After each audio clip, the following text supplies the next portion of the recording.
Fifth number question दिया हुआ है कि 64 की पावर 64 उसका भी पावर 64। तो देखो इस डिविजिबल बाई 7। 64 तो 63 प्लस 1 लिख सकते हैं। इसको हम थोड़ा शॉर्टकट से करेंगे। 63 को 7 से डिविजिबल है तो फिर ये वाला टर्म कैंसिल हो जाएगा।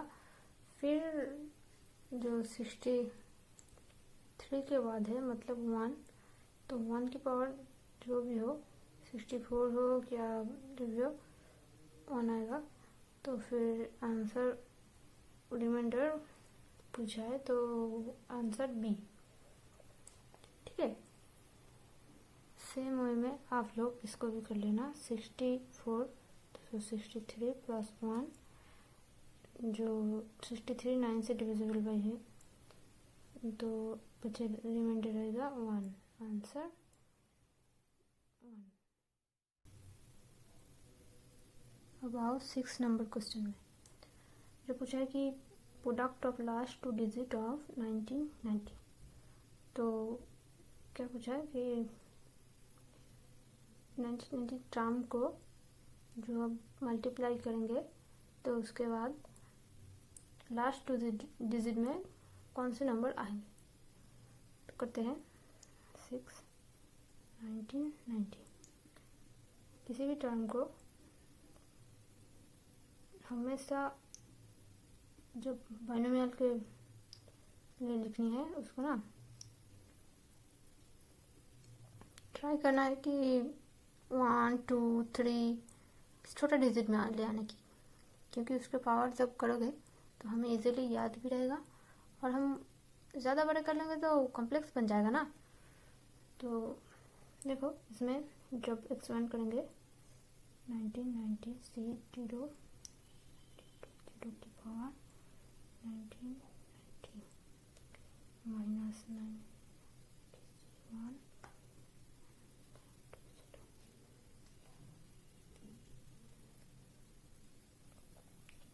1 की पावर 1 ऐसे चलेगा। अब लास्ट में आएगा 1990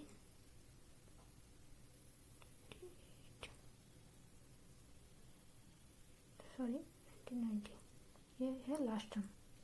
तो देखो एवरी टर्म में ये वाला कॉमन है सिर्फ इसको छोड़कर। तो ये 100 to 19 प्लस 20 और ये वाला टर्म जब 100 बाहर आएगा तो उसके पावर 1990 होगा, है ना। तो फिर जो भी हो ये वाला 100 लैम्डा हो जाएगा। तो 100 लैम्डा हो गया। एंड अभी इसके पहले एक टर्म रहेगा जो 1980 1918 और 91 इसका पार्ट इधर 8 लिख लिया था। 9 इंटू 1920 माइनस 1। तो इसको मल्टीप्लाई करेंगे तो आएगा 368480 माइनस 1। तो फिर ये वाला लास्ट डिजिट 100 लैम्डा प्लस 3684479 79। ठीक है, तो पूछिए कि प्रोडक्ट ऑफ लास्ट 2 डिजिट। तो लास्ट 2 डिजिट 7 एंड 9 आ रहा है। Last 7 into 9 product 63। This is answer of 7 number question. अब आते हैं कि 7 नंबर क्वेश्चन में मतलब 7 की पावर 103 को डिवाइड करना है 23 से। तो देखो 7 23 से तो ये वाला नहीं जाती तो 7 से 102 कर लिया। अब आया कि 7 की पावर क्यूब।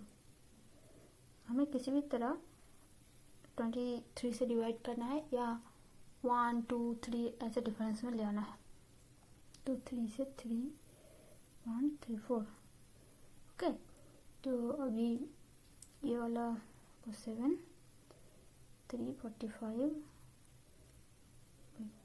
-2 34। इसको हम लिख सकते हैं कि ये वाला 23 से डिवाइड हो जाएगा। ओके, तो फिर ये वाला 23 के इसको मल्टीप्लाई करेंगे इसके साथ, तो के को कांस्टेंट मान लेते हैं। तो 7 × 2 की पावर 34। अब आया 2 की पावर से कोई 23 का मल्टीप्लाई को नियरेस्ट ले आना है। तो फिर हम ले सकते हैं 23 के -7। अब 2 की पावर 8 को ले आएंगे तो ये आपको करके देखना पड़ेगा, कोई रटने का चीज़ नहीं है। तो मैंने किया है इसलिए बता दिया जल्दी से, बट आपको करते करते दिमाग में आ जाएगा, इतना टेंशन नहीं लेने को। तो अब आया 83 आया। तो अब क्या आ रहा है, तो 2 की पावर 8 4 स्क्वायर आ जाएगा, जो भी हो। अब आ रहा है ये वाला टर्म, इसको छोड़ दो क्योंकि ये जो 23 से डिवाइड है इसको अब लेकर नहीं चलना है, ठीक है। तो इसको हम क्या लिख सकते हैं, 28 × 2 5 6 के पावर 4। अब इसको क्या लिख सकते हैं, 253 + 3। और ये वाला देखो 23 से डिविजिबल है, तो 3 की पावर 4 आया, मीन्स 81। और इधर रह रही थी 28।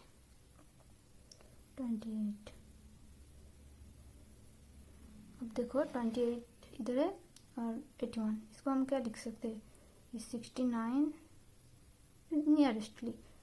तो 12 × 23 + 5। तो फिर ये वाला 23 के डिविजिबल है और ये वाला ही। अब आया बाकी रहे ये दोनों, तो फिर इसको 12 × 5 फिर 60। अब देखो इसको जब 23 से हम 60 को 23 से जब डिवाइड करेंगे 23 से, तब आएगा 14 रिमाइंडर, मतलब 64 14। तो यही पूछे थे कि रिमाइंडर क्या होगा, तो आंसर आएगा 14। वही 428 की पावर 2024 को डिवाइड करना है 21 से। तो देखो हम 21 के स्क्वायर पता है कि 441 होता है, तो फिर उससे गैप बहुत ज़्यादा हो रहा है, मतलब सब्सट्रैक्ट करें तो 441 से बहुत ज़्यादा हो रहा है। तो हम क्या कर सकते हैं कि 21 के कुछ भी मल्टीप्लाई के ले आए नियरेस्टली। तो फिर क्या ले आ रहा है, देखो 420 + 8 2024। देखो इस ये तो मतलब 21 × 20 से हो रहा है, तो ये वाला तो डिविजिबल हो गया। तो फिर 8 की पावर 2024। अब आया 8 की पावर को 8 स्क्वायर मतलब 64 1012। अब हम क्या लिख सकते हैं, 63 + 1 63 + 1 1012। इसको हम 21 से डिवाइड कर सकते हैं, तो रिमाइंडर 1 की पावर 1012। तो फिर 1 आंसर इज 1।